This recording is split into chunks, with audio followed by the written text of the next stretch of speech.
Olá, meus irmãos, minhas irmãs, Deus abençoe a todos. Tudo bem com vocês? Eu espero que sim. Estamos de volta a mais um vídeo do canal Jesus Vem, o Tempo Acabou. Para quem não me conhece, meu nome é Alessandra e eu gostaria de pedir a vocês que não são inscritos no canal, que se inscrevam no canal, que deem like no vídeo se gostarem do conteúdo que vão assistir e que ativem os sininhos das notificações para que vocês sejam avisados toda vez que eu colocar vídeo novo, o YouTube avise vocês, tá bom? Desde já eu agradeço vocês. Obrigada. E já faz tempo, né, que eu não gravo vídeos para vocês que já são inscritos no meu canal. E já faz um tempinho, mas tem tanta coisa acontecendo no mundo, né? E coisas que estão acontecendo que hoje nós vamos analisar e ver se aquilo que está acontecendo, os últimos acontecimentos, principalmente, né, nos Estados Unidos, e tudo que a gente tem visto se suceder naquele país, se isso tem algo a ver com as profecias dos últimos dias ou não. Se o que está acontecendo é algo profético. Nós vamos comparar os acontecimentos, né, com as Escrituras. E vamos mergulhar fundo para compreender, de fato, em que tempo nós estamos.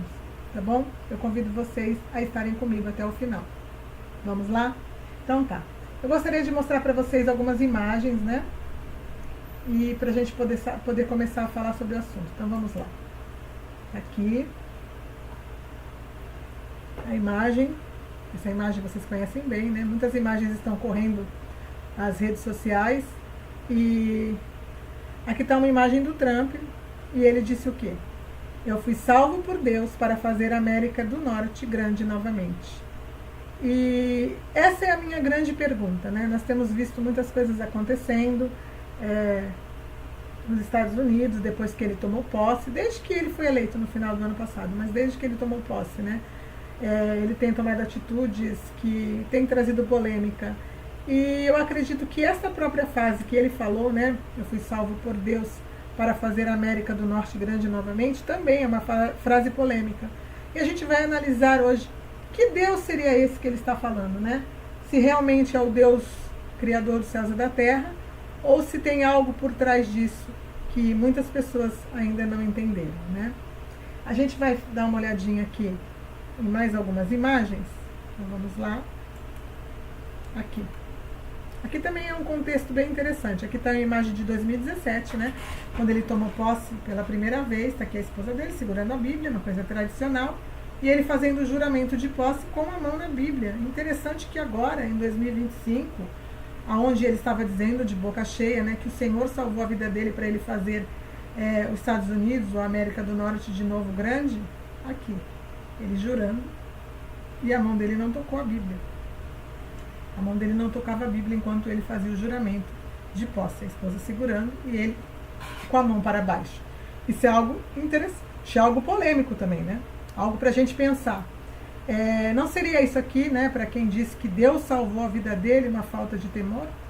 Ele não colocou a mão na Bíblia. Isso significa que eu acredito que ele mesmo não estava acreditando de verdade, né, no juramento que ele estava fazendo. Tá, então vamos lá. Eu vou mostrar mais uma imagem para vocês aqui e aí a gente vai falar mais um pouquinho sobre algumas coisas. Aqui ele está segurando, né, uma serpente na mão dele. Parece que ele está segurando uma bengala e que o cabo dessa bengala é uma serpente, né? E ele está segurando isso aí com tanta alegria, né? Inclusive foi colocado aqui, ó, ora, e uma serpente na mão dele. Bom, eu vou fazer algumas colocações aqui que eu tenho falado no grupo que eu tenho, em alguns comentários que eu tenho feito, tem sido a minha análise já há um tempo. Que o que eu tenho visto é que, para mim, o Trump, ele se conecta muito mais com a posição de um dos reis que a Bíblia chama de chifre, né? Porque a Bíblia diz que existirão, né, no final dos tempos, 10 chifres. E que esses chifres, que são reis, né, eles darão o poder para o anticristo. Eu vou colocar essa observação aqui e vou prosseguir, mostrando para vocês a respeito daquilo que está acontecendo, se bate ou não com a palavra de Deus. Aonde fala, né, que os 10 chifres eles dariam poder para o anticristo? A gente vai dar um pulinho antes de mais nada aqui na Bíblia. Eu peço que vocês tenham paciência comigo, que a gente vai ver muita coisa hoje. A gente vai em Apocalipse 17, 12. Apocalipse 17, 12, só para vocês entenderem aquilo que eu estou falando. Aí vocês vão entender aonde eu quero chegar. Apocalipse 17, 12. Os 10 chifres que viste são 10 reis, os quais ainda não receberam o reino, mas receberão autoridade como reis, com a besta, durante 1 hora. Ou seja, eles receberão autoridade como reis com a besta durante 1 hora. A gente vai prestar atenção nessa colocação que eu estou fazendo para vocês. E aí tudo que eu for mostrando para vocês, conforme for o andamento do estudo, o andamento das coisas, vocês vão compreender onde eu quero chegar. Então vamos lá. Eu vou voltar aqui. Vou passar aqui adiante. A gente está vendo aqui uma serpente na mão dele. Vamos ver onde estava localizado esse símbolo de serpente dentro da palavra de Deus? Então vamos lá. O símbolo de Dan é uma serpente. Dan é uma tribo, né? Uma das tribos de Israel. O que diferencia das outras tribos de Israel, visto que este animal é considerado um símbolo do mal, na tipologia bíblica, e aparentemente estranho que esteja como estandarte de uma das tribos hebraicas. Diz o antigo adágio popular: a pior cunha é aquela que sai da mesma madeira. Evidentemente, a expressão da mesma madeira indica uma boa madeira, utilizada para uma boa construção. É dela que sai a pior cunha. Então, o símbolo da tribo de Dan, né, era uma serpente. Então a gente viu ali, agora há pouco, né, o Trump segurando uma serpente. O que isso significa? Vamos continuar, que vocês vão entender. Então vamos lá. Sobre a tribo de Dan, Gênesis 49, 16 e 17. A gente vai ler agora Gênesis 49, 16 e 17. Dan julgará o seu povo como uma das tribos de Israel. Dan será serpente junto ao caminho, uma víbora junto à vereda, que morde os tendões do cavalo e faz cair o seu cavaleiro por detrás. Talvez seja por causa dessa passagem aqui, né? Que foram as bênçãos que Jacó deu aos seus 12 filhos, né? Foi uma profecia para cada filho que representou cada uma das 12 tribos de Israel. E talvez por isso que o símbolo de Dan seja uma serpente. Mas é interessante a gente analisar que Dan julgará o seu povo. É um ponto que eu quero que vocês guardem. A gente vai voltar aqui depois nesse versículo, mas vamos continuar. Como uma das tribos de Israel, ou seja, Dan julgará o seu povo como uma das tribos de Israel. Dan será serpente junto ao caminho, uma víbora junto à vereda, que morde os talões do cavalo e faz cair o seu cavaleiro. Isso aqui para mim, além da víbora já ser uma representação de traição, isso para mim mostra que esta tribo, os representantes dessa tribo, ou alguém que estivesse sido apontado dessa tribo, ele representaria uma traição, ou alguém que trai. Ou seja, a serpente que vai por detrás do calcanhar do cavalo, né, da perna do cavalo, dos talões do cavalo, e faz cair o seu cavaleiro por detrás. Ou seja, uma traição. Esta profecia, né, de bênção que Jacó deu ao seu filho, e a representação da tribo de Israel, de Dan, estava falando que essa tribo representaria uma tribo de traição. Vamos continuar a ler aqui. Então vamos lá. Trump é da tribo de Dan. Isso é uma afirmação que está sendo feita aqui, mas obviamente que eu vou mostrar para vocês outras coisas que fazem crer que provavelmente ele possa ser sim da tribo de Dan. A gente não vai afirmar, a gente vai dizer que provavelmente, pelo lado materno, o clã MacLeod, da Escócia. Então, a família dele do lado materno, que é desse clã aqui, MacLeod, vem da Escócia. Os descendentes de Dan migraram da Escócia para a Escandinávia e a Dinamarca. Aí diz que a marca, Dinamarca aqui quer dizer marca de Dan. Pela invasão viking, ou seja, eles saíram da Escócia e foram para a Escandinávia e Dinamarca por causa da invasão viking que teve na Escócia. O clã MacLeod da ilha de Lewis, que é conhecido por ter sido povoada pela invasão viking no final do século VIII e no início do século IX. Então está falando para nós que provavelmente ele pode ser da tribo de Dan. Eu vou continuar lendo aqui e a gente vai colocar outra informação, né? A gente já leu a passagem aqui que fala sobre o que era a tribo de Dan, e agora a gente vai ver aqui, ó. Ele é um romano pelo lado paterno, então pelo lado da mãe ele é supostamente um escocês que fugiu para a Dinamarca, né, que foram os povos que fugiram para a Dinamarca por causa da invasão viking e para a Escandinávia. E por parte de pai ele é um romano da família Druff, tem origens na região do rio Reno, a cerca de 80 milhas de Trier, uma antiga cidade romana fundada por um príncipe assírio chamado Treba. Mas eu estou falando aqui no texto que ele é descendente dos romanos, mas está mostrando que ele vem da região do rio Reno, então é da Alemanha. A gente vai ver sobre tudo isso, tá? A gente vai olhar tudo isso. Se ele realmente faz jus a ser um romano e se realmente ele faz jus a ser da tribo de Dan ou daquela região onde se diz, né, que é da tribo de Dan. Aqui está falando assim, o chifre pequeno e os 10 chifres, mencionados por Daniel, é descrito em Daniel 7:21 e 7:25.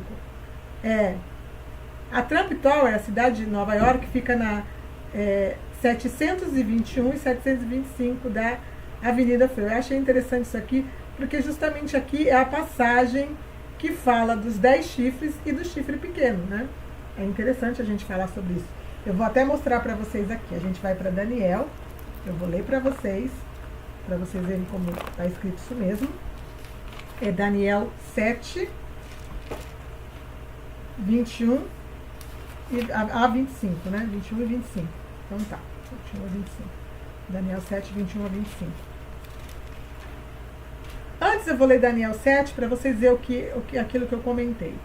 Daniel 7. Depois disso, eu continuava olhando nas visões da noite, e eis o quarto animal, terrível, espantoso e sobremodo forte, o qual tinha grandes dentes de ferro. Ele devorava e fazia em pedaços e pisava aos pés ao que sobejava. Era diferente de todos os animais que apareceram antes dele e tinha 10 chifres. Então a gente está vendo aqui que esse é o quarto animal dos 4 animais que Daniel viu nesse texto aqui do capítulo 7. Ele viu 4 animais e o último animal era uma besta que tinha dentes de ferro e saía dele 10 chifres. Esses 10 chifres representam justamente os chifres que eu li para vocês agora em Apocalipse 17, que são 10 reis, entendeu? Que se levantam deste reino aqui, desta besta aqui, que era o quarto animal que Daniel viu, né? Isso que está dizendo para nós, que ele tinha 10 chifres. Então ele se levanta desta besta, certo? Tá, agora a gente vai para Daniel 7, como está falando ali, 21 a 25. Então, eu olhava e eis que este chifre, que é o anticristo, né? Fazia guerra contra os santos e prevalecia contra eles, até que veio o ancião de dias, fez justiça aos santos do Altíssimo, e veio o tempo em que os santos possuíram o reino. Então ele disse, o quarto animal será um quarto reino da terra, o qual será diferente de todos os reinos, e devorará toda a terra, e pisará os pés e fará em pedaços. Que reino é esse, né? Nós sabemos que existiram até agora, isso biblicamente falando, porque obviamente existiram muito mais reinos, a gente estamos falando de todos os reinos que imperaram no planeta Terra. Nós estamos falando dos reinos que a Bíblia cita. A gente sabe que a Bíblia cita 6 reinos, né? 6 reinos que são descritos como o Egito, a Síria, a Babilônia, a Medo-Pérsia, a Grécia, o Império Romano e o último reino, que é o Império do Anticristo. Isso está tanto em Apocalipse 17, que depois eu vou mostrar para vocês, mas agora eu não vou mostrar ainda. E isso também está quando se divide, né? Daniel, ele viu a estátua de Nabucodonosor, que está em Daniel 2, e viu também aqui os 4 animais. Aqui já está falando só de Nabucodonosor, ou do reino, né, de Nabucodonosor para baixo, seria só 4 reinos, né? O quinto seria o do anticristo. Então a gente está vendo que dentro deste reino que está falando para nós aqui, que tinha os 10 chifres e o dente de ferro, está falando para nós que este império era o Império Romano. O Império Romano por quê? A gente sabe que a Babilônia, ela foi vencida ou dominada pelo Império Medo-Persa. E o Império Medo-Persa foi dominado pelo Império da Grécia. E a Grécia, por sua vez, foi substituída ou dominada pelo Império Romano. Então a gente sabe que a sequência dos reinos que são citados na palavra são justamente Babilônia, Medo-Pérsia, Grécia e Império Romano. Se a gente for para Daniel no capítulo 2, vamos lá para Daniel no capítulo 2. A gente vai ver Daniel 2:32. Então vamos lá. A cabeça era de fino ouro, o peito e os braços de prata, e o ventre e os quadris de bronze, as pernas de ferro e os pés em parte de ferro e em parte de barro. Então está falando para nós aqui da estátua de Nabucodonosor.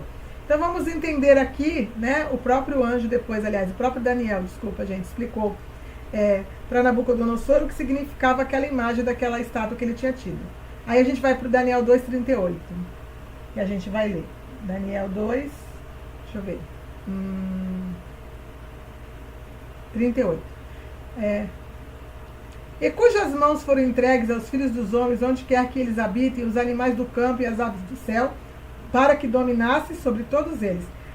Tu és a cabeça de ouro. Então, ela estava falando aqui de Nabucodonosor, que ele era a cabeça de ouro. Então, a gente sabe que aqui o império que começa aqui na estátua, sendo apontado por Deus, para que Nabucodonosor soubesse quem era justamente começando pelo império dele. Ele era a cabeça de ouro.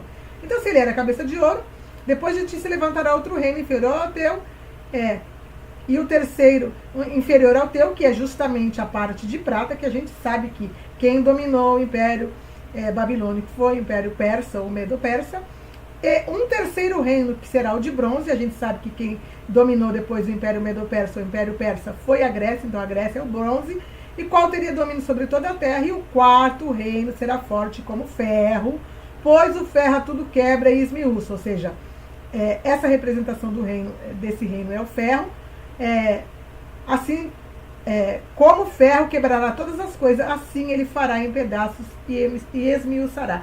Então, depois do império da Grécia, veio quem? O Império Romano. Então, está se falando para nós aqui desses 4 impérios. Então, não tem para onde correr, certo? Inclusive, mostrando para nós que aqui, no pé da estátua, as pernas eram de ferro. E nos dentes do animal que a gente leu agora, os dentes, eles eram de quê?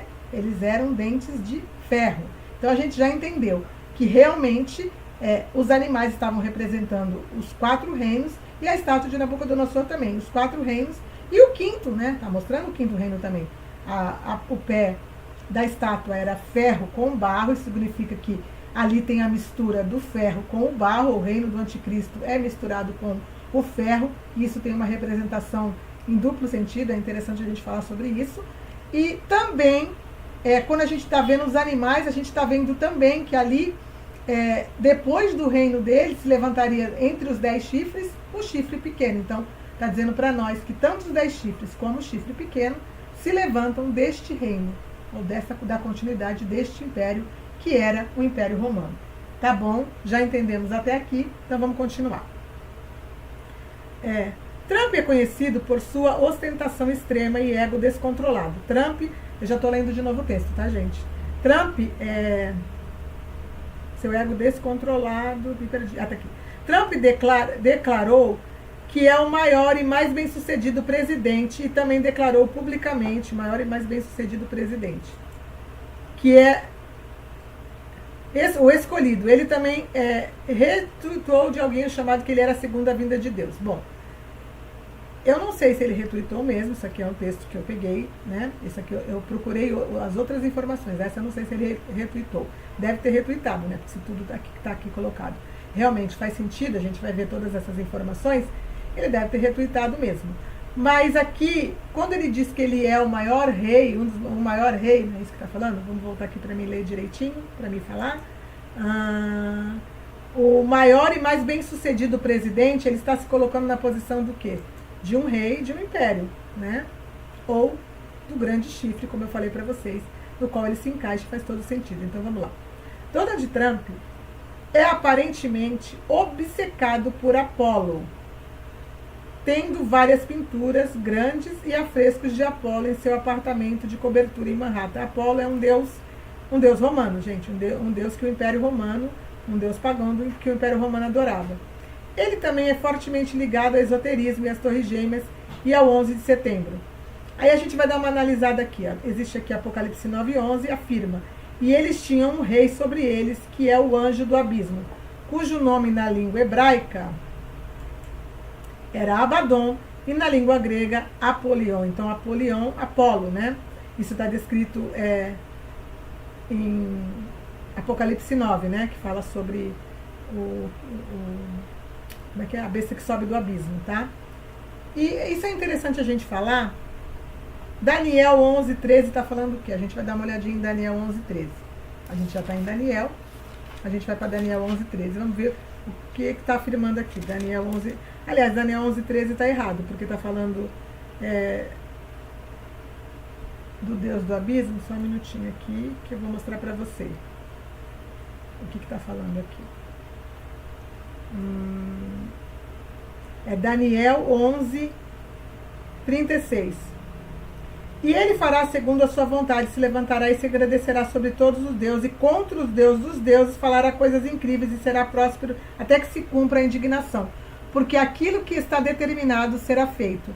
Não terá respeito aos deuses de seus pais, e nem ao desejo de mulheres, e nem a qualquer deus, porque sobre tudo que se engrandecerá. Mas em lugar dos deuses honrará o Deus da fortaleza, um Deus que seus pais não conheceram, honrarão com ouro, com prata e com pedras preciosas e coisas agradáveis. Com o auxílio de um Deus estranho, agirá contra as poderosas fortalezas. E os que o reconhecerem, multiplicar-será a honra e falar reinar sobre muitos, e repartirá a terra por prêmio. Aqui está falando para nós que dentro do reino do anticristo, o anticristo vai adorar ou vai estar junto com ele um Deus estranho. Eu já falei sobre isso em alguns vídeos, eu tenho vídeos que eu falo sobre isso. Inclusive, tudo que for concernente ao assunto que a gente está falando aqui hoje, nos vídeos que falam sobre isso, eu vou colocar eles no card ou na descrição hoje, tá? Para que vocês que não conhecem os meus estudos possam ver. Mas esse Deus estranho, ele realmente nada mais é do que esse Abaddon ou esse Apolion. Ou como está falando para nós aqui, o deus Apolo, que era um deus conhecido como um deus grego, eles colocam tudo, né, numa ligação só. Mas a gente vai explicar sobre isso e eu vou mostrar para vocês. Tá? Só um minutinho que a gente vai continuar aqui e eu vou explicar tudo para vocês. Então vamos lá. Sobre a tribo de Dan primeiro. Vamos ver se faz sentido aquilo que foi falado, né? A tribo de Dan, hebraica, foi uma das 12 tribos de Israel, de acordo com a Torá. De acordo com a Bíblia hebraica, a tribo inicialmente se estabeleceu nas terras montanhosas que faziam fronteira com Efraim e Benjamim, a leste de Judá, e os filisteus, e ao sul, e migrou para o norte devido à pressão de seus inimigos. Estabeleceu-se em Lans, e mais tarde conhecida como Dan, lugar lá, né? Perto do Monte Hermon. E o juiz bíblico Sansão foi um herói da tribo de Dan. Então, quando no texto que eu li para vocês, lá de Gênesis 49, falava que a tribo de Dan julgaria, né, que Dan julgaria as tribos de Israel, então se cumpriu aqui, ó. O juiz bíblico Sansão foi um herói da tribo de Dan, ou seja, julgou Israel. Então, Dan julgou a Israel. E aqui está falando para nós a respeito da tribo, né, de Dan. Vamos continuar.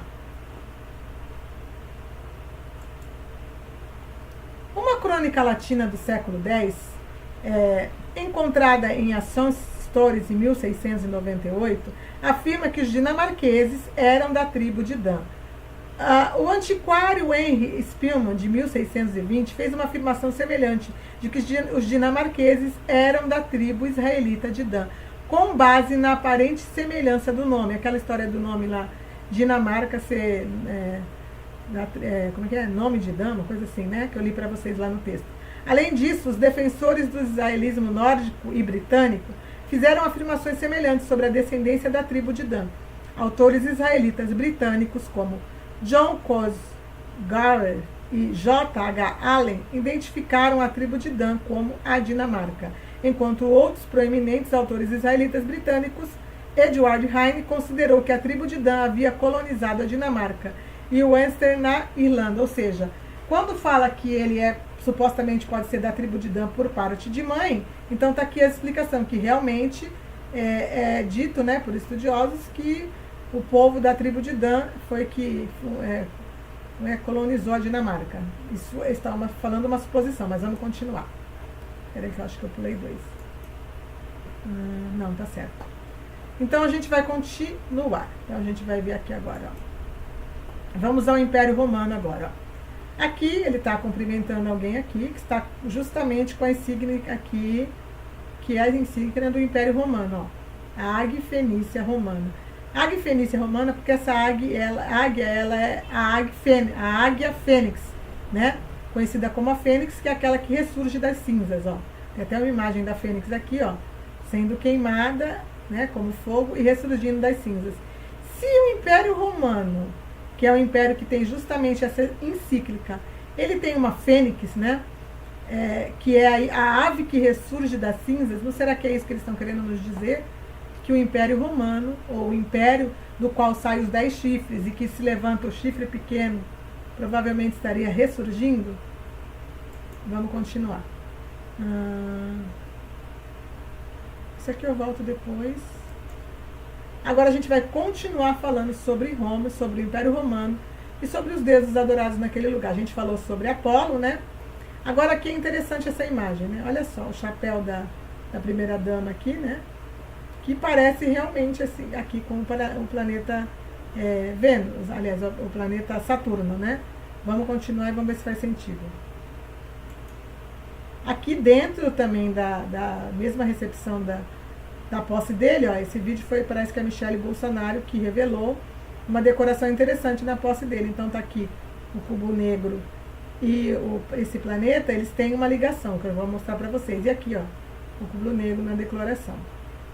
Interessante, né? A pessoa diz que Deus o salvou para que ele fizesse a América grande. Eu pergunto mais uma vez, que Deus seria esse, né? Aqui, a gente vai falar um pouquinho sobre esse planeta, que tem os anéis, né, de Saturno. Ó, Saturno é o deus romano, ou seja, ele é um deus romano da geração, dissolução, abundância, riqueza, agricultura, renovação periódica e libertação. Em desenvolvimentos posteriores também se tornou o deus do tempo, equivale ao deus grego Cronos. Então a gente está vendo que esse também é um deus romano. O que será que eles estavam querendo nos mostrar, né? Vamos lá. A NASA mandou uma sonda espacial a Saturno e nos polos de Saturno achou-se suas nuvens em formato de um hexagrama. O que é esse hexagrama? É um cubo, né? O símbolo de Saturno é um cubo negro, uma estrela de 6 pontas e uma estrela de 5 pontas. Desde os tempos antigos, os sábios olhavam as estrelas admirando o seu brilho celeste e atribuíam-se-lhes poderes piedosos com base em seus efeitos sobre os seres humanos. Antes do dilúvio, Saturno era considerado por toda a humanidade como um deus supremo e soberano dos reis. Deus dos reis. Reis. 10 reis, 10 chifres. Pesquisadores afirmam que Saturno governou o reino de Atlântica e se tornou um ancestral divino de todos os patriarcas e reis da Terra. O culto foi perpetuado através de numerosos deuses durante a Antiguidade. Crono, ou Saturno, Dionísio, Épiro, Atlas, Hércules, foram todos relacionados com um grande continente de Saturno. Eles eram reis que governaram sobre os países das costas ocidental do Mediterrâneo, da África e da Espanha. Baldo e nações Prehistoric. A mitologia egípcia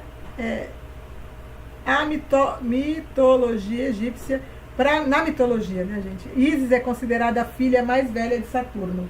Aí a gente vai pular aqui pra gente ver. Vamos ver o que Ísis fala. Eu sou Ísis, a rainha deste país, e fui instruída por Mercúrio, e ninguém pode destruir as leis que tenho estabelecido. Eu sou a filha mais velha de Saturno, o mais antigo dos deuses. Saturno em civilizações semitas. Civilizações semitas se referem ao deus Saturno como El. Interessante, né? A divindade suprema era representada por um cubo preto ou cubo negro. Podemos encontrar exemplos de cubo em todo o mundo. Antigos hebreus representavam Saturno como a estrela de 6 pontas, que mais tarde se tornou a estrela de Davi, que também tem muitos outros significados esotéricos. O símbolo é ainda encontrado na bandeira de Israel. A gente vai falar sobre isso também mais lá pra frente. Então vamos lá. Aqui é interessante, né? Que Trump fez uma estátua dele e essa estátua ela está na mesma posição de que a estátua de Baal. Estátua de Trump e estátua de Baal. Incrível coincidência, né? Por isso que eu falei que a gente ia voltar depois para aquela imagem, porque eu, sem querer, coloquei ela no lugar errado. A gente vai voltar aqui, ó. Os autores gregos antigos identificam Baal-Ramon como um titã Cronos.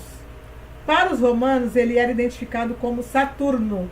E o intercâmbio cultural entre Roma e o Cartago, resultante da Segunda Guerra Púnica, pode ter influenciado o desenvolvimento da Saturnália, uma grande festividade, um grande festival religioso romano. Então, tudo liga Trump e esses últimos acontecimentos, a sua própria festa, as coisas que ele gosta, que ele tem demonstrado com o Império Romano. Eu vou voltar lá.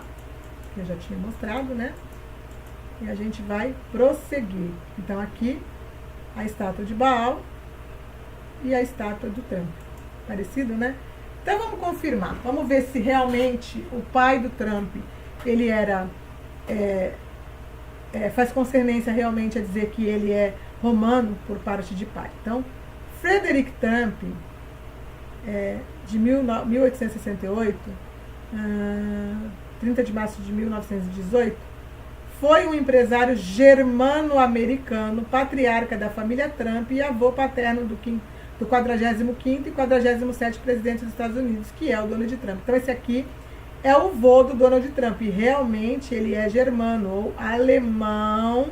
Realmente, provavelmente a gente vai analisar aqui, a gente vai ver se ele é daquela região mesmo.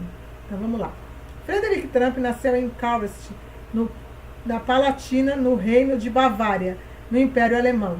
Migrou para os Estados Unidos em 1885, aos 16 anos, estabeleceu-se em Nova York para trabalhar como barbeiro.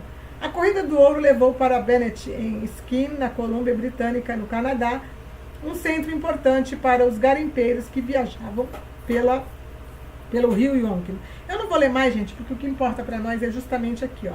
Ele realmente nasceu na Alemanha, aqui perto da Baviera, e realmente essa Baviera aqui na Palatina era próxima ao rio Reno.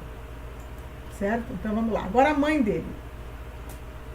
Mary Ann Trump, que é MacLean, Mary Ann MacLean, em gaélico escocês, Mary Ann MacLean, tá. 10 de maio de 1912, 7 de agosto de 2000. Foi uma socialite, filantropa escocesa-americana, esposa do incorporador imobiliário Fred Trump e mãe de Donald Trump. Esse Fred Trump aqui é filho do Frederick Trump, lá que a gente leu agora. Presidente dos Estados Unidos, nascida em Hébridas, exterior da Escócia. MacLean migrou para os Estados Unidos em 1930 e tornou-se cidadã naturalizada em março de 1942. Ela criou 5 filhos com o marido e morou na cidade de Nova York. Então, realmente, a gente vê que por parte de mãe, ele é da Escócia, justamente as pessoas que fugiram para ali, para a região da Dinamarca, como estava falando lá, que seriam da tribo de Dan. Então, é algo a se pensar. Aquele que trai, lembre-se disso. Eu não estou querendo dizer que ele sendo da tribo de Dan, gente, ele é o anticristo, como muitos afirmam. Mas se a profecia diz que da tribo de Dan viria aquele que trai, então a gente está falando aqui de uma traição. Então vamos ver a ligação da Alemanha com o Império Romano. Então vamos lá. Aqui, ó. Sim, a Alemanha descende do Império Romano através do Sacro Império Romano Germânico. Opa! Achamos uma coisa interessante. Então, realmente, se ele nasceu na região justamente da Alemanha, aonde o Império Romano Sacro dominou, então, realmente, ele é romano por parte de pai, provavelmente, né? Aliás, aqui tá, as informações estão dizendo que é. E provavelmente da tribo de Dan, porque ele também veio do pessoal lá que veio da região lá do povo da Escócia que fugiu para a Dinamarca por causa da invasão viking, é o que está falando para nós. O Sacro Império Romano Germânico foi uma monarquia feudal que existiu entre 800 e 1806. O império era considerado a continuação do Império Romano, pois os imperadores eram proclamados romanos pelo papado. O Sacro Império Romano Germânico, ou Sacro Império Romano da Alemanha, incluía os territórios que hoje correspondem à Alemanha, à Áustria, à Bélgica, à Holanda, Luxemburgo, República Tcheca e República Eslováquia. Então, realmente faz todo sentido. Lembrando que aquilo que eu falei para vocês. Então, vamos lá. Eu vou voltar um pouquinho aqui para vocês. Só um minutinho. Eu quero olhar um pouquinho para vocês. Então, lembrando para vocês, só um minuto.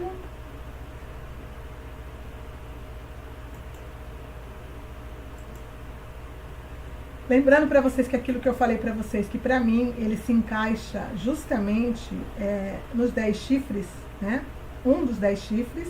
Eu vou continuar mostrando isso para vocês, mas a gente vê que os 10 chifres eles se levantam do Império Romano, certo? A gente já mostrei isso para vocês aqui pela palavra.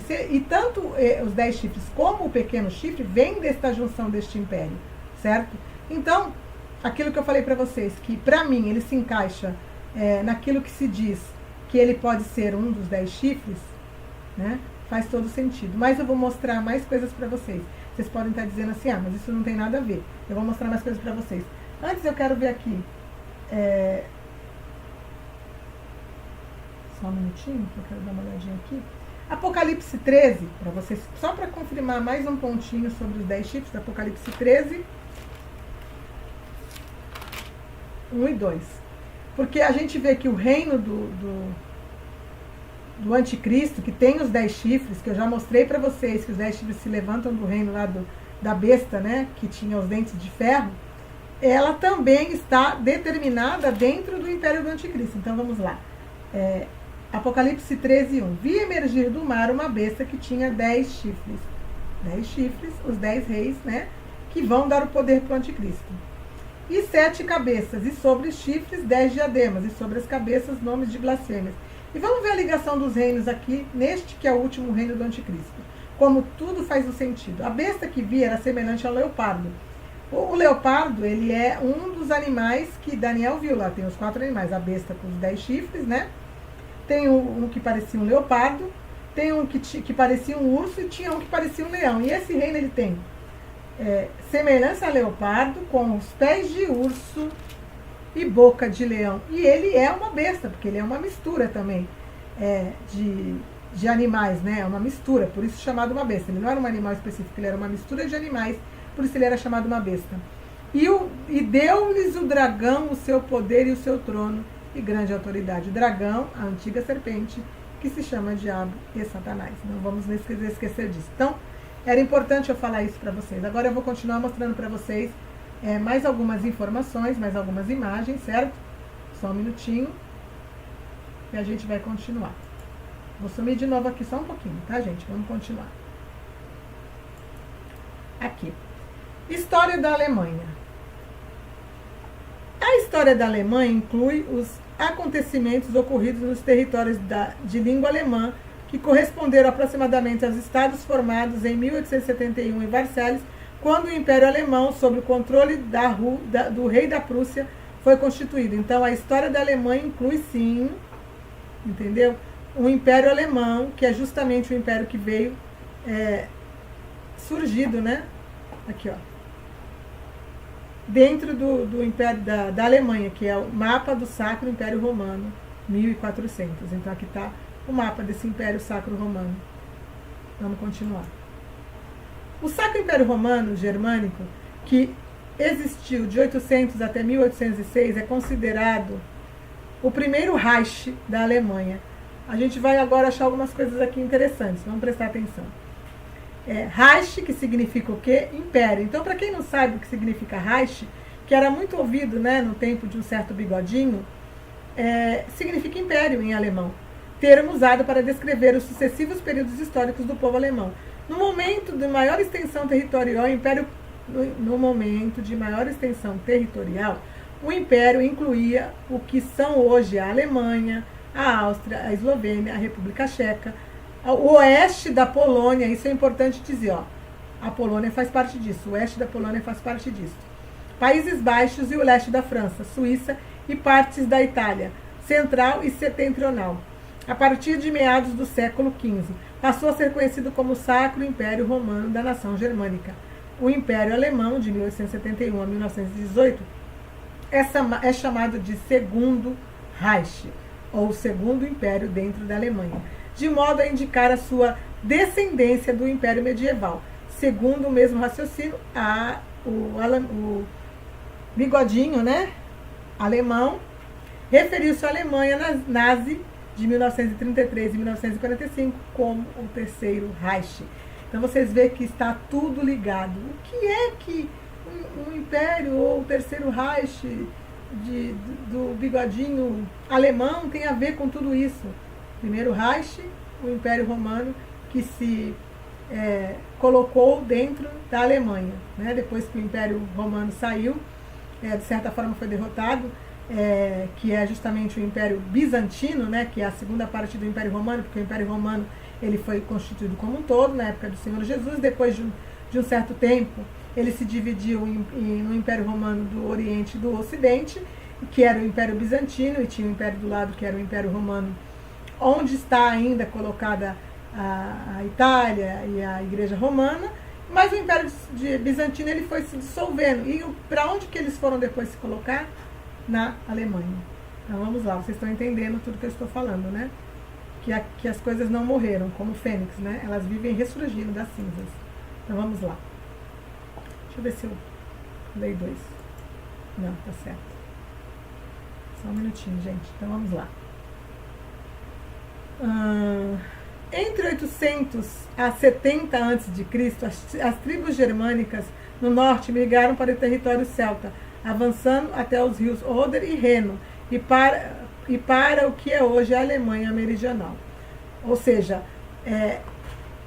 as tribos germânicas do norte, elas já migraram para o Reno nessa época já que o Império Romano estava no poder, até anos 70 a.C., o Império Romano que estava dominando, realmente o Império Romano principal, o primordial, o tradicional, né?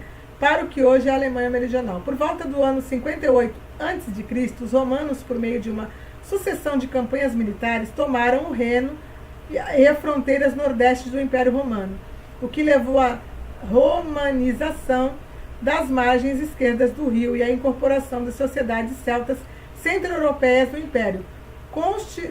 Construíram-se fortes romanos em colônias, Treves, Cobença, Mogúncia e em outros locais, de modo a permitir a defesa das fronteiras renana, onde os romanos e os germanos se encontravam frente a frente.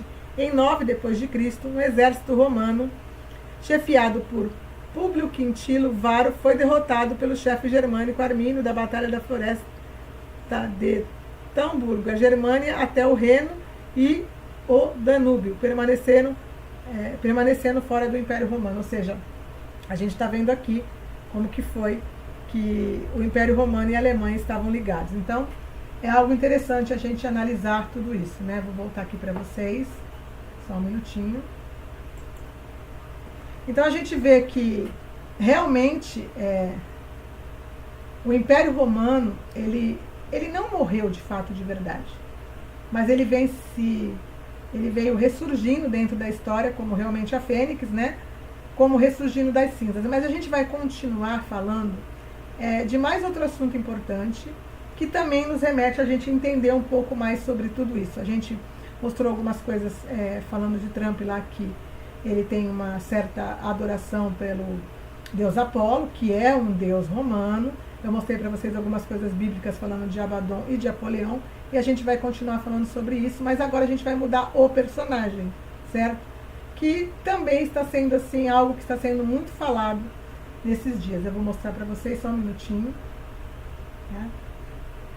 Que agora a gente vai mudar aqui, e eu vou mostrar para vocês agora o que eu quero falar.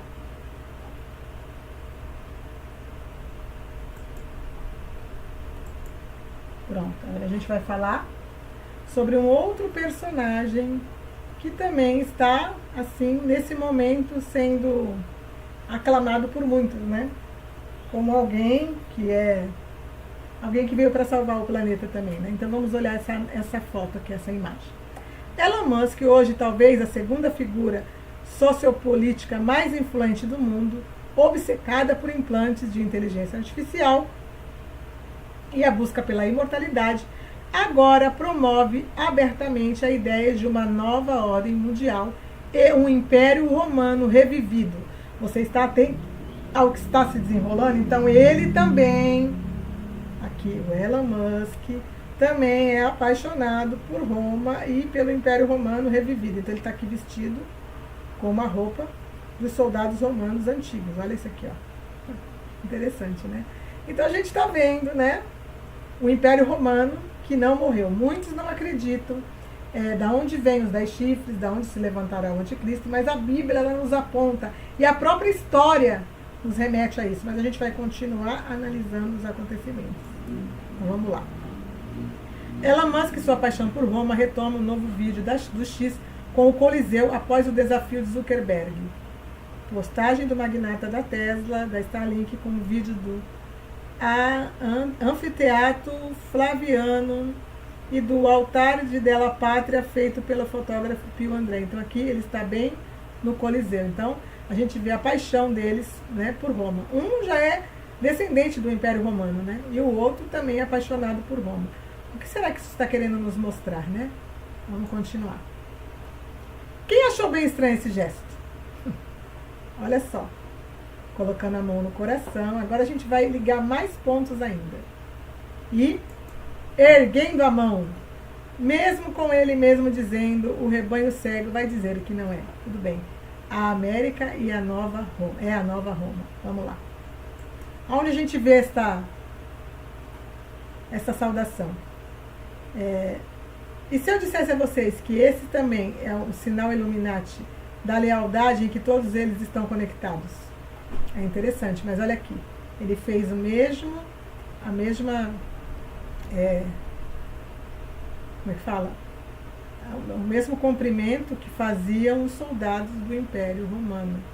Lembra? O primeiro Reich e aqui o terceiro Reich. Não é a mesma coisa que fazia o bigodinho aqui? O bigodinho nazi da Alemanha, então. Isso aqui não é uma coincidência, gente. Eu estou mostrando para vocês tudo que a palavra nos aponta e que muitos não querem ver. Bom, é interessante a gente analisar que este povo é citado na Bíblia como povo do príncipe que há de vir. Não é isso? Muitos falam que não, mas eu vou mostrar para vocês agora. Daniel 9:26. Vamos para Daniel 9:26. A gente vai passear na Bíblia hoje, né? Daniel 9:26. Olha só. Depois das 72 semanas será morto o ungido. Quem é esse ungido, gente? Depois das 72 semanas? Jesus Cristo. E já não estará, ou seja, não estará no nosso meio. E o povo de um príncipe que há de vir destruirá a cidade, o santuário, e o fim será no dilúvio. Gente, quem foi o povo que matou o ungido, que matou o Messias? Não foi o Império Romano? A gente sabe que, obviamente, foi a mão que matou por os judeus, né? Quem matou realmente o Império Romano foram os romanos. Aliás, quem matou realmente o Senhor Jesus foram os romanos, mas eles estavam sendo a mão dos judeus, que eles queriam assassinar o Senhor Jesus. Mas quem matou foi o Império Romano. E aí está escrito para nós aqui, e já não estará, ou seja, ele estava morto. E o povo de um príncipe que há de vir, quem é este povo, gente? Destruirá a cidade, o santuário, e o seu fim será no dilúvio. Quem destruiu a cidade de Jerusalém? Quem destruiu o santuário ou o templo na época? Não foi o Império Romano? Então está dizendo para nós que o príncipe que há de vir seria deste povo. Existem algumas pessoas que afirmam que aqui está falando dos soldados que lutaram dentro do Império Romano e que eram soldados de outra religião aí que eu não quero citar o nome, e que por isso o anticristo vai ser deste povo. Mas, gente, a história, a Bíblia, tudo nos remete a dizer para nós quem matou o ungido e quem era o povo que dominava neste período e que fez o favor de destruir a cidade e o santuário. Um favor para eles, né? Para o seu reino. Não é o Império Romano? A gente não tem como mudar a história. Quando a gente fala assim, quem destruiu Jerusalém no ano 70 e o templo? Aí vai aparecer para nós que informação? O Império Romano. Então a gente está vendo aqui que todas as passagens bíblicas nos apontam para o mesmo lugar. Ainda que as pessoas queiram forçar o texto, parece que tudo agora que está acontecendo está cumprindo as profecias bíblicas. Vamos lá. Império Romano revivendo das cinzas. Fênix. A primeira-ministra italiana Meloni Roma deveria ser a capital. Roma deveria ser a capital da Europa, porque não se trata de conforto, trata-se de um lugar que representa a sua identidade milenar.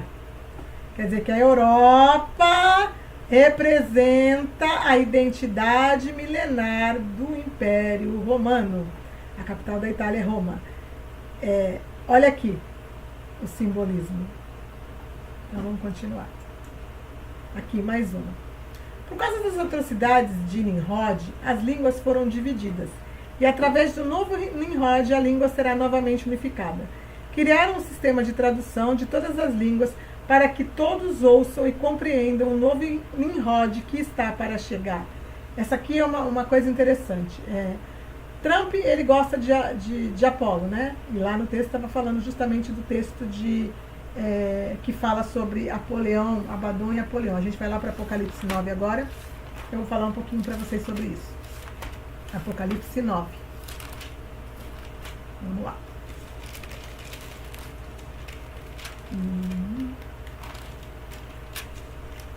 Apocalipse 9. Vamos lá.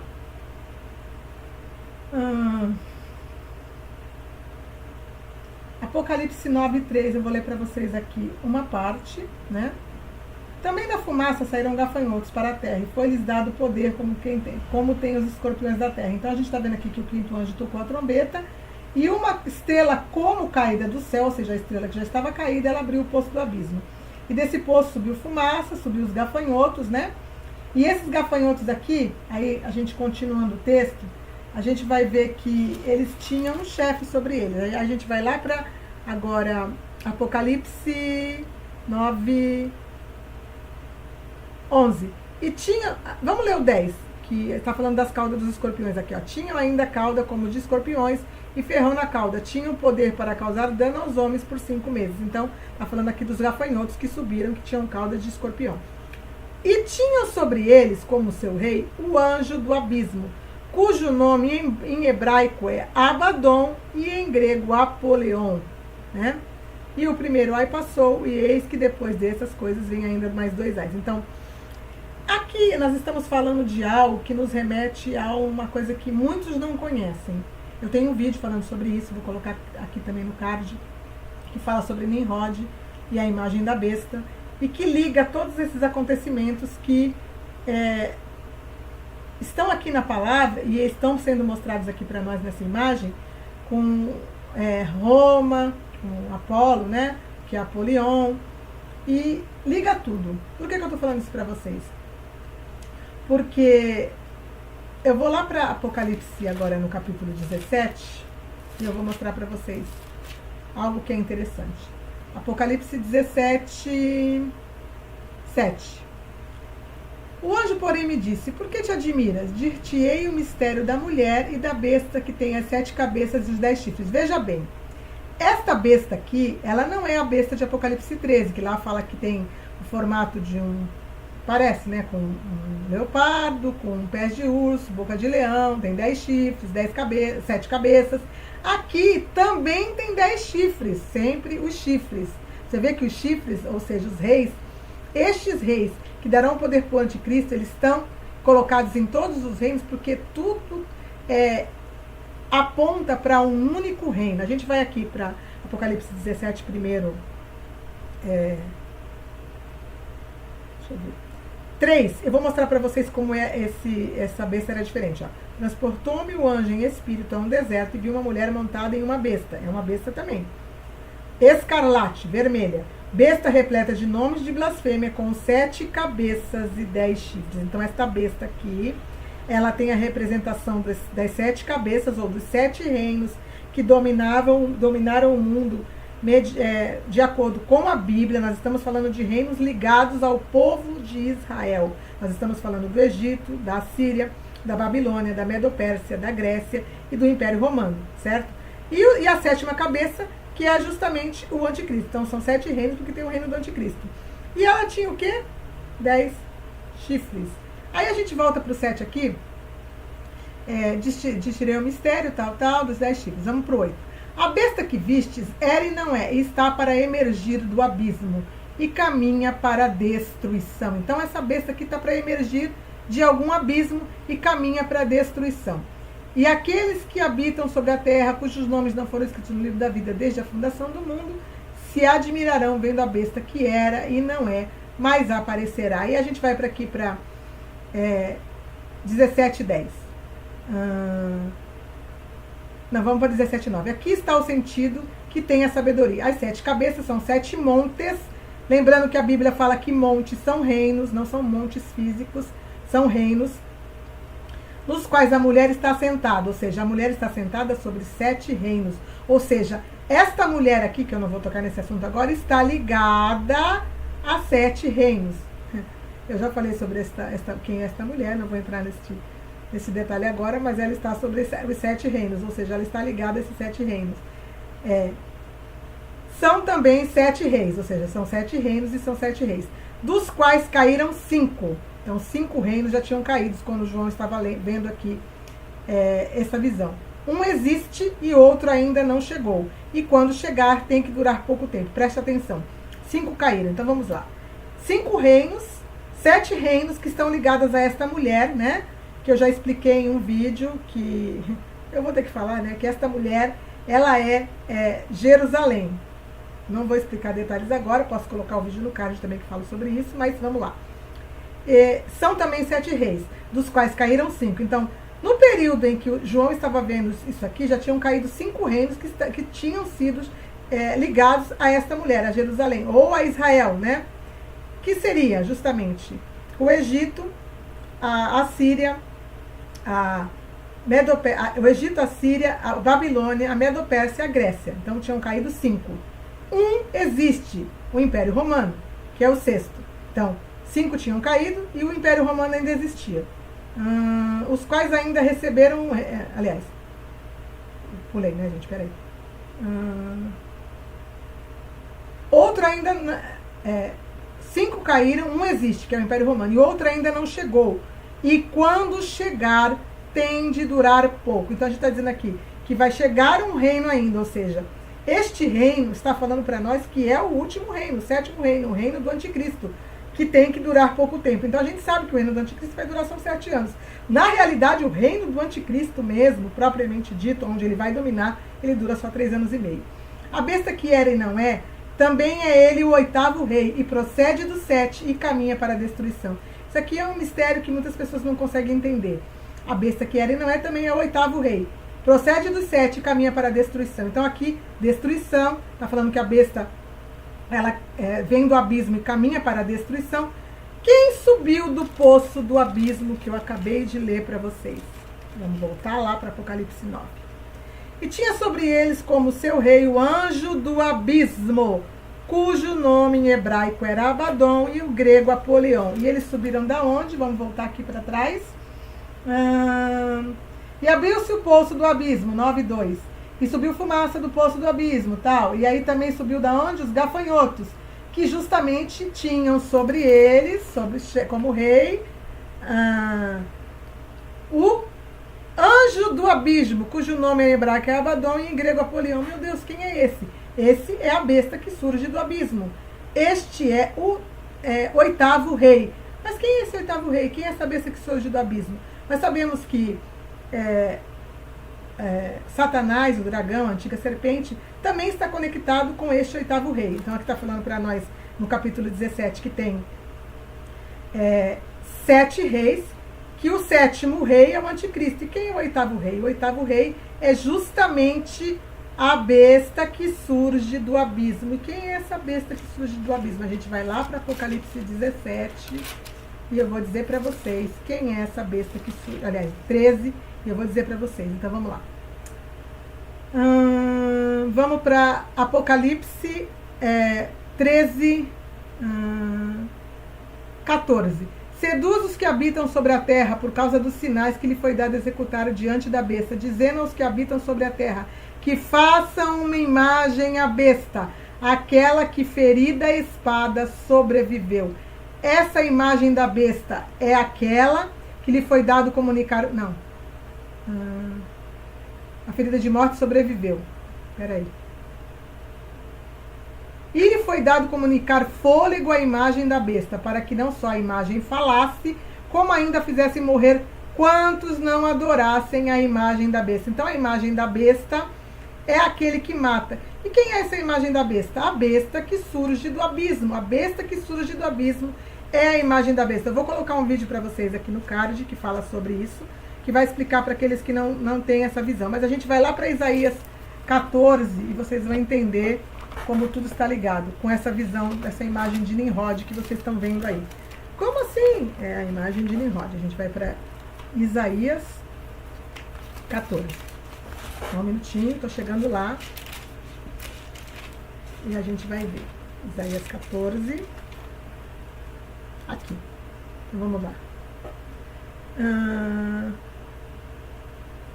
Isaías 14:11. Eu não vou ler tudo, vou só juntar alguns versículos para vocês entenderem. Derrubada está na cova a tua soberba, e também o som da tua harpa. Por baixo de ti uma cama de gusanos, e os vermes são a tua coberta.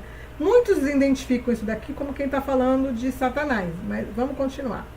Derrubada está a sua cova sobre...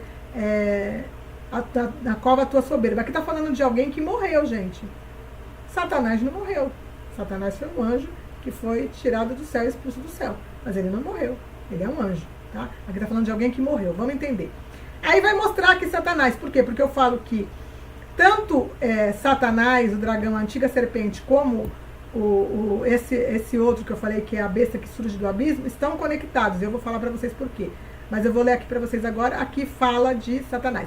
Como caístes do céu, ó estrela da manhã, filho da alva? Caístes do céu. Então aqui está falando de um e aqui está falando de outro. Como fostes lançado por terra, tu que debilitavas as nações. Então ele foi lançado por terra. Ele não morreu, ele é um anjo. Certo? Ele foi expulso do céu. Aí vamos continuar aqui. Tu que dizias no teu coração. Aqui ainda está falando de Satanás. Eu subirei ao céu, acima das estrelas de Deus.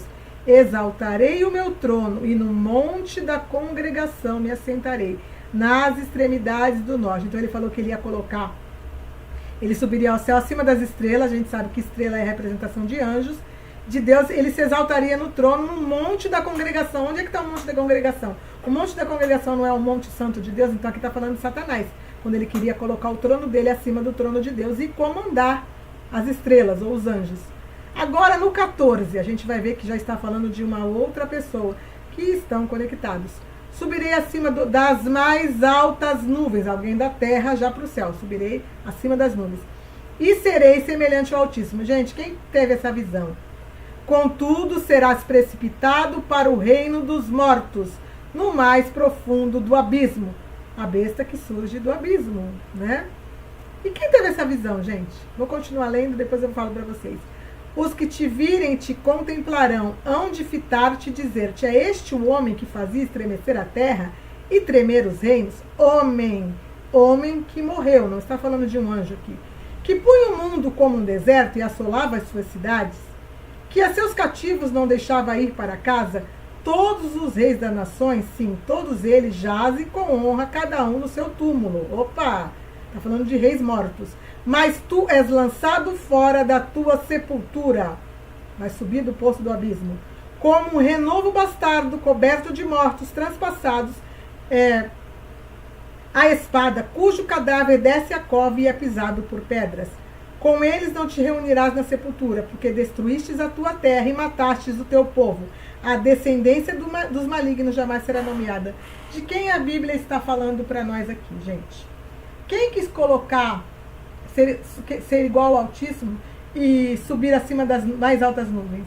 Quem construiu a Torre de Babel? Quem afrontou a Deus com uma Torre de Babel, dizendo que ia ser igual a Deus, que ia subir acima das nuvens? Não foi Nimrod? Não foi Nimrod, aquele que é considerado, a Bíblia, né, considera ele também como um anti-messias, como um primeiro anti-messias, ou o primeiro anticristo que existiu? Por quê?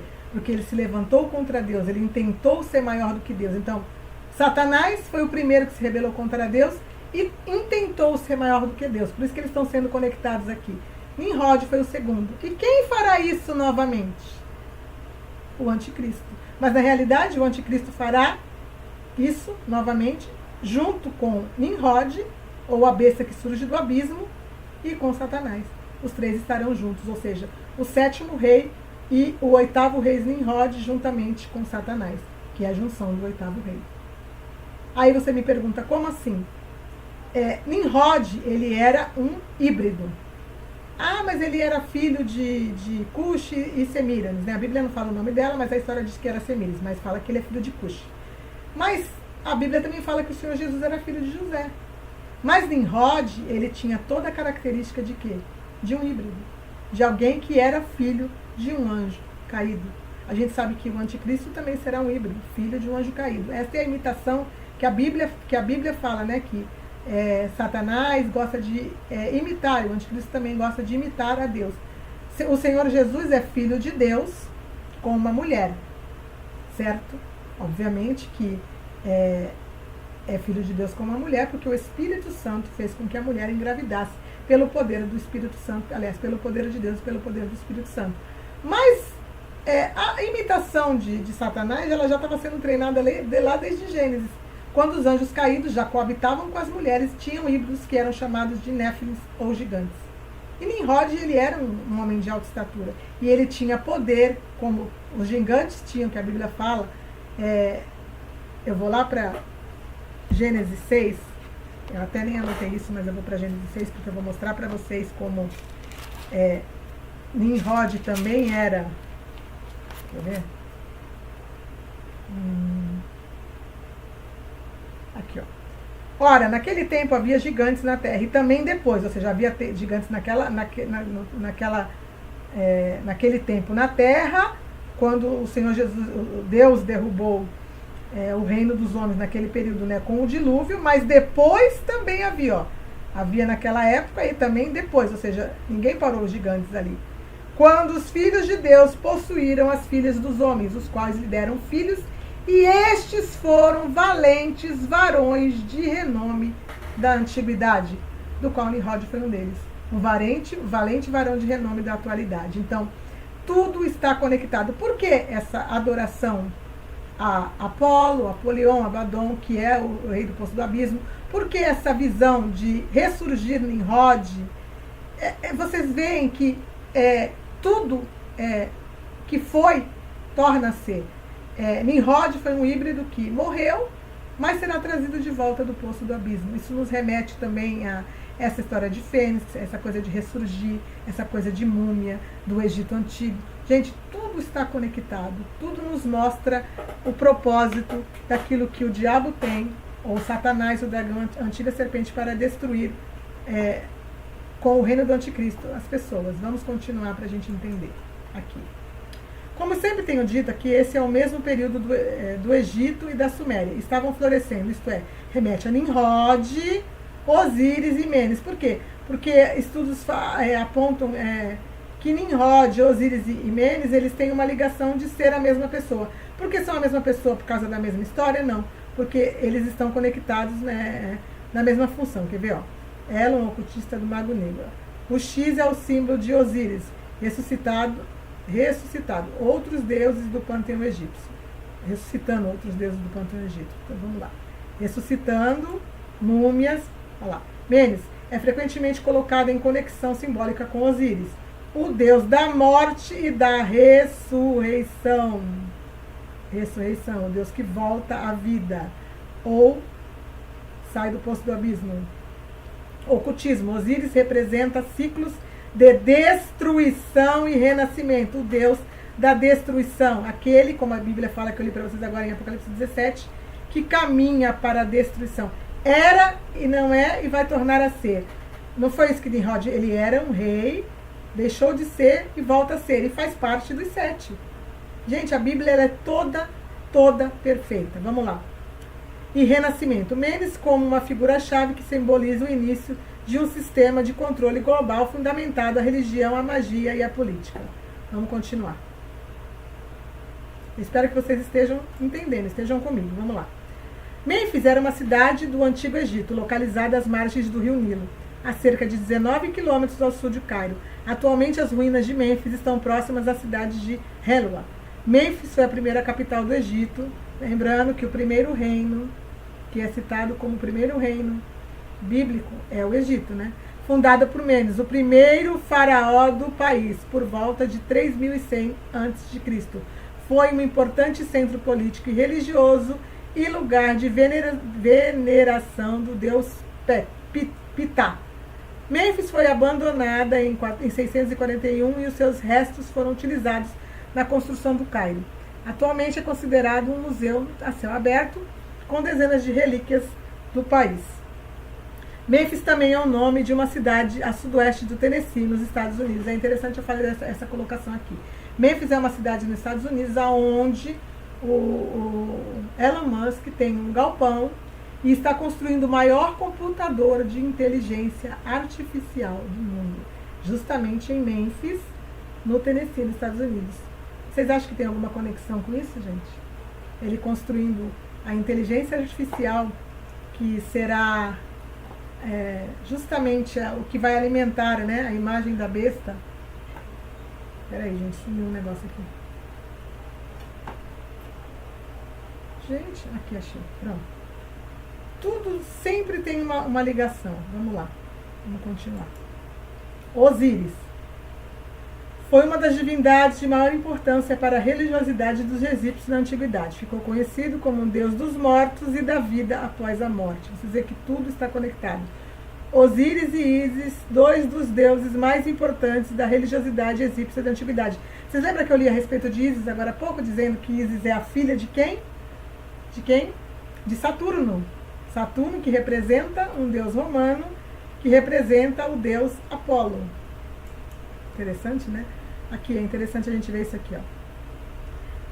Elon Musk mostra que sua conta foi verificada desde 3000 a.C., sugerido no Egito Antigo, aqui, ó. Verificação, 3000 a.C. Só Jesus, né, gente? Vamos continuar. Agora a gente vai falar um pouquinho sobre a mãe, né? A gente vai falar sobre a família de Musk, mas a gente vai mostrar algumas coisas sobre a mãe dele aqui, gente. Olha só. A mãe do ser híbrido, conhecido como Elon Musk, será que ela curte uma feitiçaria? Olha o estilo da pessoa. Ela é uma mulher que lida com esse tipo de coisa oculta e vai ter um filho como? Que serve a Deus? Estranho, né? Olha aqui, ó. O transhumanismo, a mistura do homem com máquina, barro com ferro, tão promovido por seu filho. Vamos continuar. A ilusão Baphomet e a Kundalini do lado negro.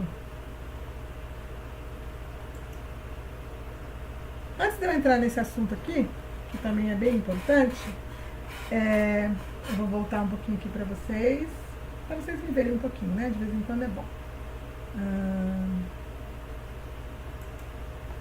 Eu quero falar para vocês uma coisa. A respeito ali que eu estava lendo agora para vocês sobre o transhumanismo, né? O barro com o ferro, eu falei para vocês que eu ia falar um pouquinho sobre isso, que são justamente os pés da estátua. A gente sabe que o Império Romano, ele era justamente o ferro, né? Está ali nas pernas de ferro e está nos dentes de ferro da besta. Quando Daniel vê os animais que também representam os 4 reinos antes do reino do anticristo. E a gente sabe que a conexão do barro com o ferro significa a mistura do homem, barro, certo? Com as máquinas, ferro. Ou o transhumanismo, ou justamente a conexão da IA, da tecnologia, dessa tecnologia dos caídos com os homens, ou seja, vai fazer com que exista uma conexão, um transhumanismo. As pessoas vão ser ligadas ao sistema operacional ou às máquinas no sentido de serem ligadas à inteligência artificial e ao reino do anticristo. Então, eles estão projetando justamente ligar os homens às máquinas, o transhumanismo. Mas também, como eu falei para vocês, representa essa junção do reino de Roma, do Império Romano ressurgido, com o reino, o último reino de poder dos homens na terra. O último, que será o reino do anticristo. Porque quando o reino do anticristo terminar e todo o reino do anticristo for destruído, começa o reino milenar, o reino do Senhor Jesus. Acaba o domínio e o reinado do homem da terra. Então, o último reino, a mistura do barro, do homem com o ferro.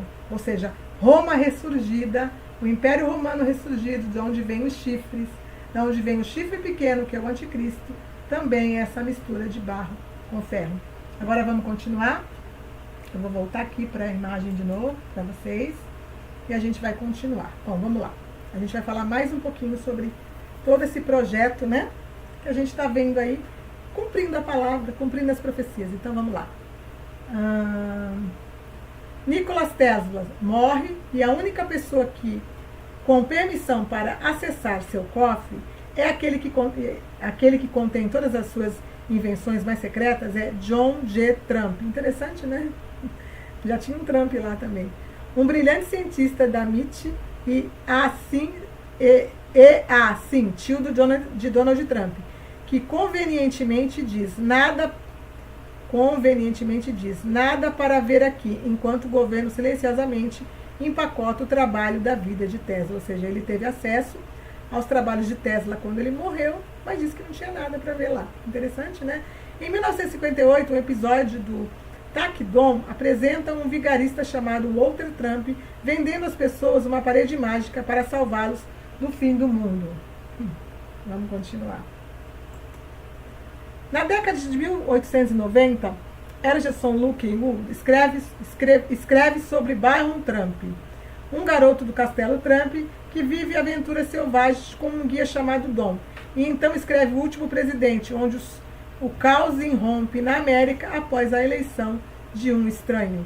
Então a gente está vendo aqui o nome de Byron Trump. Vamos segurar esse nome, que a gente sabe que é o nome do filho do Donald Trump, que lá para frente eu vou falar mais algumas coisinhas também. Vamos continuar.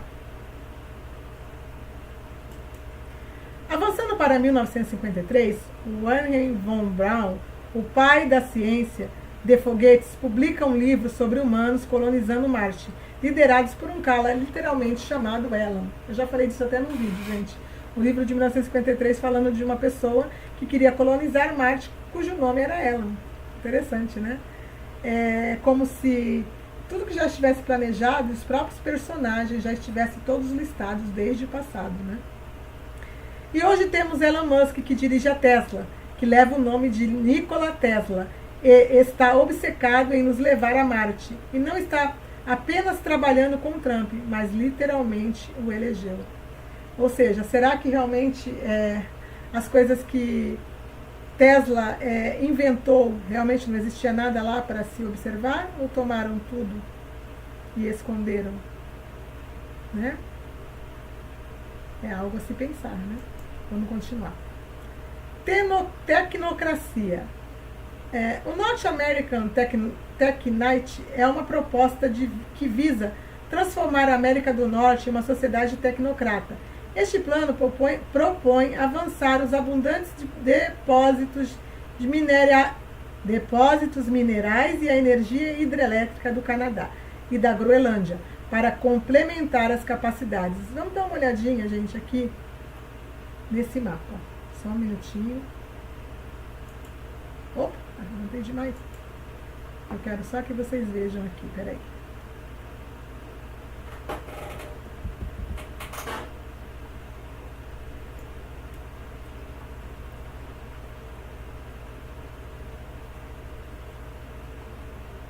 Eu não consigo aumentar, gente, abaixar, mas peraí, ó.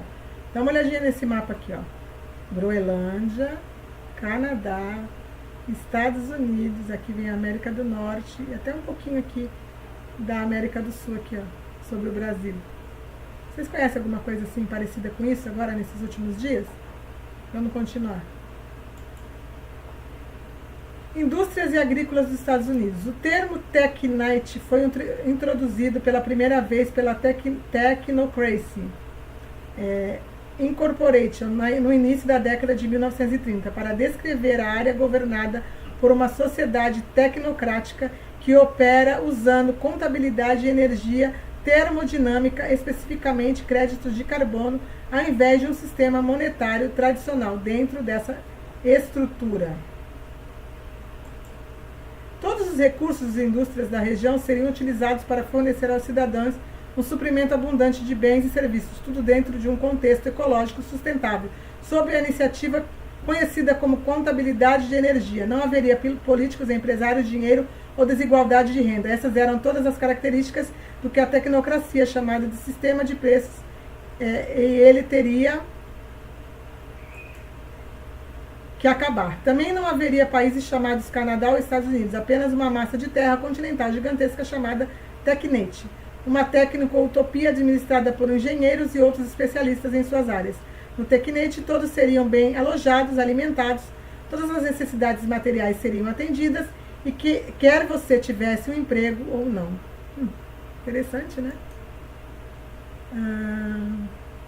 Joshua Handeman foi um líder da Technocracia Incorporation no Canadá em 1936 a 1941, mas acabou se desiludindo com a organização e com o país e fez as malas com a sua jovem família para começar uma nova vida na África do Sul.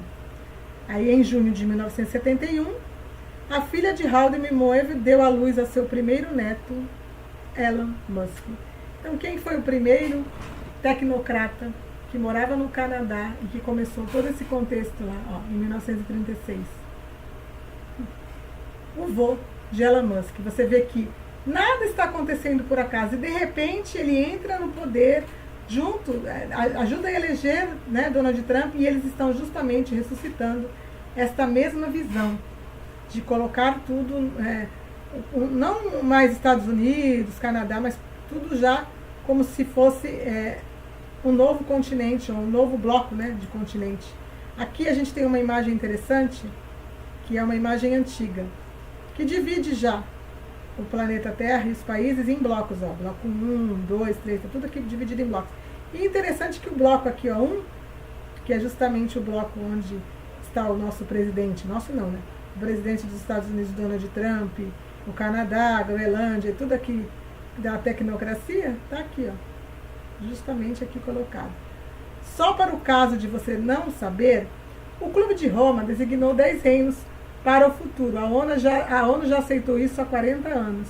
Olhe para a região 1 no mapa. No entanto, a região 1 foi atualizada para incluir o México e a América Latina. Canal do Panamá e o Canal do Panamá. Alguém duvida de mais alguma coisa? Então vamos lá. A gente vai mudar um pouquinho agora de personagem. Então a gente viu o primeiro que está fazendo parte do reino de governo do Donald Trump, que é o Elon Musk, né? Agora a gente vai continuar aqui vendo alguns, mas que aquele que foi ungido e salvo por Deus, né? O Deus criador dos céus e da terra, está colocando do lado dele para governar, né? A gente está vendo, ó. Bill Gates teve um encontro de 3 horas com Trump para discutir saúde pública. Vou ver aqui, subir um pouquinho. Ai, gente, eu sempre erro aqui. Subi demais. Ih! Aqui. Em entrevista ao Wall Street Journal, o empresário disse que o encontro foi intrigante e envolveu assuntos relacionados ao trabalho filantrópico e à Fundação Gates, como os esforços para desenvolver a cura para o HIV e erradicar o poliomielite. Então, eles estão de novo, né, falando sobre a saúde, né? É interessante a gente ver isso aqui. De novo falando sobre a saúde pública. E ele foi falar isso com Trump, né? Quem? Bill Gates. Então, vamos lá. E é importante a gente falar também, ó, vou ler para vocês aqui, ó, Bill Gates, milionário cofundador da Microsoft, reuniu-se recentemente com o presidente eleito dos Estados Unidos, Donald Trump, para discutir desafios de saúde pública e outros assuntos em um jantar que durou 3 horas. Em entrevista ao Wall Street Journal, o empresário disse que o encontro foi intrigante e envolveu assuntos relacionados ao trabalho filantrópico da Fundação Gates, como os esforços para desenvolver uma cura para o HIV e erradicar a poliomielite, né? Nos dias da doença 19, ele acelerou a inovação das picadelas e disse Gates. Então eu estava perguntando se talvez o mesmo tipo de coisa pudesse ser feita nesse caso. E ambos ficamos, eu acredito, bastante animados com isso. Interessante, né? Então a gente vê aqui um posicionamento interessante. Duas pessoas que eu vejo, isso é o meu ver, eu vou falar para vocês a minha visão, que estão dentro também da Bíblia, no sentido de duas personalidades que fazem parte do governo. Aliás, o Bill Gates não faz parte do governo, né, mas está sendo também trazido para perto ali na conversa sobre saúde pública. E o Elon Musk faz parte do governo. A gente acha algumas coisas bem interessantes aqui em Apocalipse 13, que também nos remete a analisar, né, esses dois. Eu vou falar para vocês aquilo que eu já falei em alguns vídeos e que eu entendo, né? Vamos lá. Apocalipse 13, versículo 13. Eu vou falar de 1. Também opera grandes sinais, de maneira que até fogo faz descer dos céus a terra diante dos homens. Seduz os que habitam sobre a terra por causa dos sinais que foi lhe dado executar diante da besta, dizendo aos que habitam sobre a terra que façam uma imagem à besta, aquela que ferida a espada sobreviveu. Então a gente está falando aqui do anticristo, que foi ferido a espada, e que vão fazer uma imagem dele. E que, com certeza, a tecnologia, este aqui que faz até fogo descer do céu, está metido nisso, né? E eu, na minha visão, eu vejo que aqui isso se encaixa assim profundamente, que o falso profeta, para mim, é o Elon Musk. Por quê? Porque ele está totalmente ligado à inteligência artificial, à tecnologia, a todo o contexto daquilo que eu mostrei para vocês. Ele também é um chifre. Ah, mas ele vai ser rei? Não. A Bíblia fala aqui que a besta que emerge da terra, ó, vi ainda 13:11. Outra besta emergida da terra, possuía 2 chifres, parecendo cordeiro, mas falava como um dragão. Então tem 2 chifres aqui, que pareciam cordeiros, mas falavam como um dragão. Então essa besta, ela também tinha 2 chifres. Se chifres, no reino do anticristo político, são 10 reis, né? Aqui neste reino também são 2 líderes. 2 líderes que estarão encabeçando o funcionamento deste reino. Se a gente já viu que a imagem da besta, que vai receber fôlego, ela vai ter uma imagem ou algo saindo do poço do abismo, a besta que surge do abismo, e que vai ser dado a ela fôlego, na realidade vai se fazer ela estar numa forma corpórea. Aí a gente pode aqui analisar se eles vão trazer de volta a uma múmia. Eu fiz um vídeo falando sobre isso, é interessante mostrar que eles acharam, né, uma múmia do suposto Nimrod, mas eu não vou entrar em detalhes sobre isso. Ou se vai ser algo somente tecnológico, que eles vão usar para trazer este fôlego ou esta imagem da besta do poço do abismo para dentro desta forma corpórea e que vai fazer com que ele tenha fôlego, ou suposta vida, porque vida quem dá é Deus, né?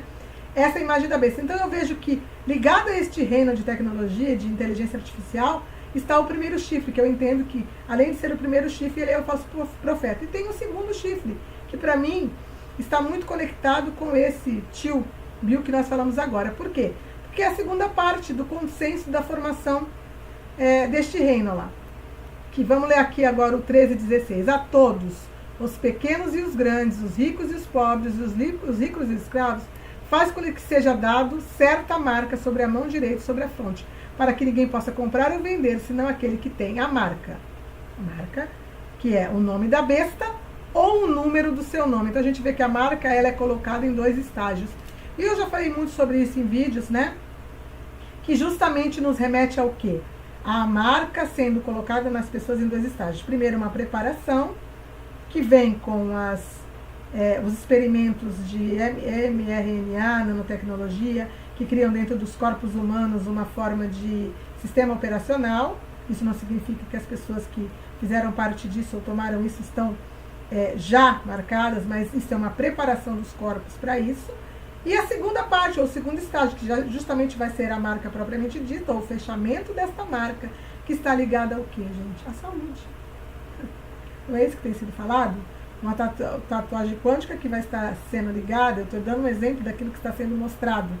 Vai ser uma tecnologia que vai carregar uma numeração, uma codificação, que quando colocada nos corpos humanos vão ser conectados com aquilo que está sendo já projetado dentro dos corpos humanos e vão formar esta marca, que vai ligar o homem à máquina, ou o transhumanismo, ou a inteligência da besta, uma inteligência artificial, que vai ser justamente este reino de tecnologia, este reino de adoração.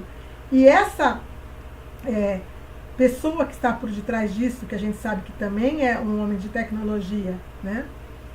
E que já falou sobre patentes, sobre juntar experimentos com dinheiro, com várias coisas.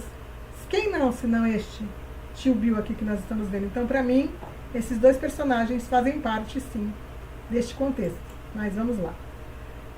Tio Bill elogia impacto de Elon Musk no governo Trump. Então, vocês veem que eles estão tudo ali bonitinhos, né?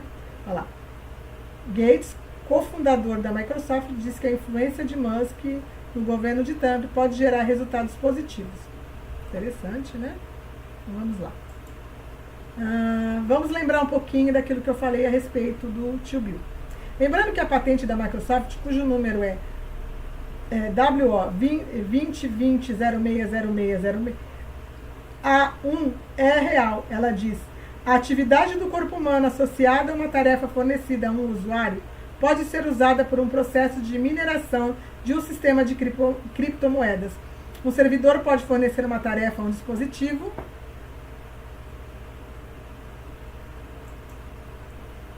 e um usuário que é comunicativamente acoplado ao servidor. O sensor comunicativamente acoplado a um compreendido é compreendido no dispositivo do usuário e pode detectar atividades corporal do usuário.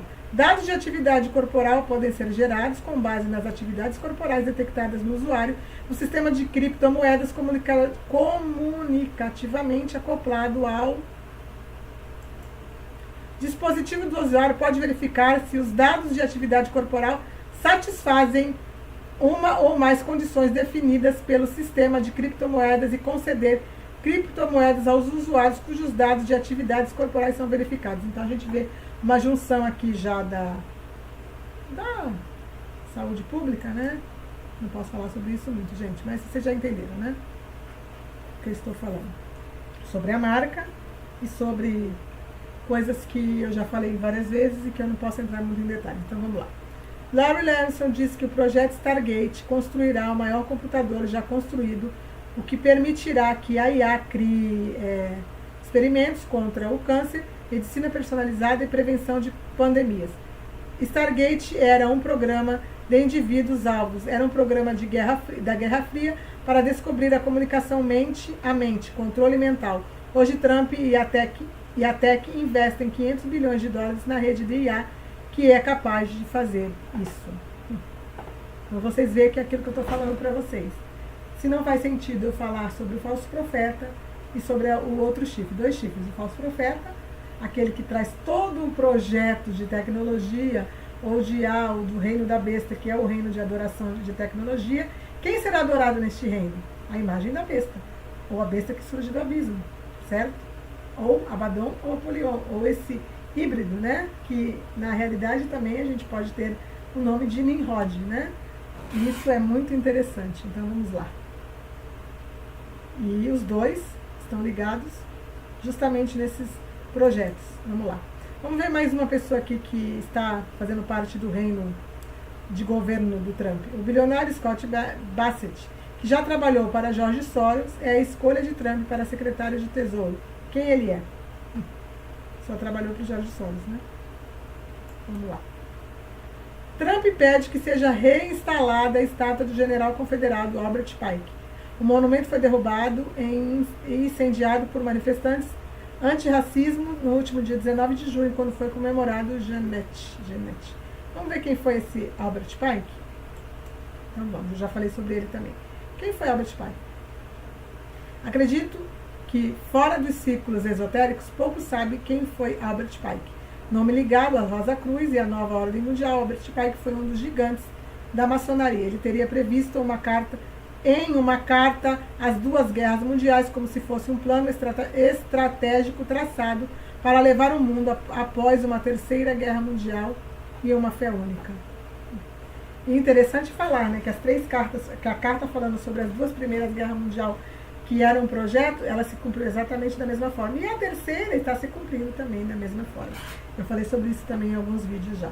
E ele ficou incomodado que a estátua do homem não estava mais lá, né, no poder. Então, eu vou voltar mais uma vez aqui para vocês, né? Só um minutinho. Eu espero que vocês estejam entendendo tudo que eu estou falando, entendeu? Esse vídeo está ficando bem longo, né, gente? Mas eu preciso mostrar para vocês todo o contexto daquilo que está aqui colocado. Eu tenho mais algumas coisinhas para mostrar para vocês. Mas eu... Ai, meu Deus, é tanta coisa, né, que eu vou deixar. Eu tenho mais uma parte desse vídeo para falar, mas eu acho que eu vou deixar essa outra parte para gravar um outro vídeo, que vai ser a segunda parte desse vídeo, porque ele está ficando muito grande, ele já está com 1h30, 1h33, e eu vou deixar. Eu tenho mais informações que complementam essas informações que eu estou dando para vocês, que vão fazer vocês entenderem, né, tudo que está acontecendo nesses dias, que está cumprindo as profecias e que está se encaixando com a palavra de Deus. Espero que vocês que estão comigo agora também assistam a segunda parte. Será tão importante quanto esta primeira, e uma vai conectar a outra a todos os acontecimentos e fazer vocês entenderem tudo aquilo que está acontecendo nesses últimos dias, tá bom? Então agora eu me despeço de vocês, eu agradeço a todos vocês por estarem comigo até agora. Fiquem com Deus e até a próxima. Opa, vamos lá. Pronto.